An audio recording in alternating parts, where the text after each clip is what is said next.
Misioni organizatës së Kombeve të Bashkuara UNMIK nuk ka nevojë të mbetet më në Kosovë. Ky mision po shihet i padëshirueshëm dhe pengesë për vendin. Ministri i Jashtëm Enver Hoxha ka vlerësuar se UNMIK-u është në Kosovë për shkak të kundërshtimit rus që të ndryshohet rezoluta 1244, duke konsideruar atë si zgjatje të ndikimit të Rusisë. Por në këtë mision në Kosovë nuk pranojnë se për vazhdimin e mandatit të UNMIK-ut ka ndikuar Rusia. Në një përgjigje përmes postës elektronike, Jean Malekzade, zyrtar për informim në UNMIK, ka thënë se shtetet anëtare të Kombeve të Bashkuara vendosin për mandatin dhe funksionin e UNMIK-ut dhe jo një shtet i vetëm.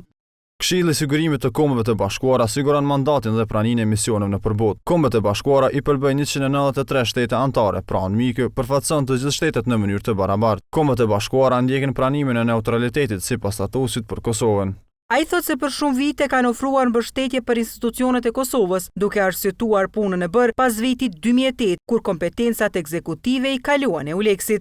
Kur raportohet për UNMIK-un, duhet të mirët parasysh që madhësia, funksionet dhe roli kanë pësuar ndryshime rrënjësore që nga viti 2008. Në lëvizjen vetëvendosje kërkojnë nga qeveria e Kosovës që të bëjë presion që të mos vazhdohet mandati UNMIK-ut, duke shmangur edhe ndikimin e Rusisë e Serbisë përmes këtij misioni. Problemi në Kosovë në këtë fushë është vetë ekzistenca e UNMIK-ut, pra vetë prania e këtij misioni i cili bazohet në një rezolutë e cila Kosovën në një pjesë të Serbisë dhe e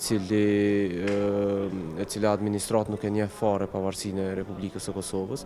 Prandaj ne mendojmë që do duhej tashmë të ndërmerreshin shumë hapa të qeverisë të Kosovës që të largohej UNMIK-u nga Kosova. Se UNMIK nuk ka nevojë të vazhdojë mandatin në Kosovë, thonë edhe nga shoqëria civile, duke sugjeruar një mision ndërkombëtar e jo dy të ndara, EULEX e UNMIK. Në Kosovë ende ka nevojë që të ketë një forcë ndërkombëtare të fokusuar në fushën e sundimit ligjit. Ky mision që do të mund të vinte, do duhet të ishte komplet ndryshe nga ky mision që e kemi pas deri më tani, si në kohën e EULEX-it, po ashtu edhe para saj në kohën e UNMIK-ut. Përveç KFOR-it nuk na duhet asnjë mision tjetër i huaj.